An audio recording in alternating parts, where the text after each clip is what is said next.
తెనుగోళ్ళు ఇచ్చిన శిల్పక పండ్లు తేనె మామిడి పండ్లు తీయంగా దిందామె తీరొక్క పండ్లు చిలక నేరేడు పండ్లు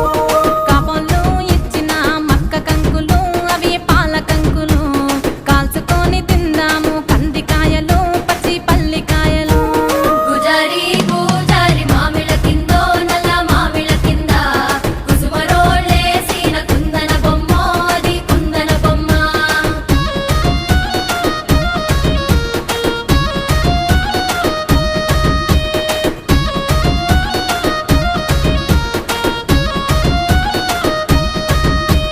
బెస్తోలు పెట్టిన పచ్చి చేపలు అవి వట్టి చేపలు కమ్మంగా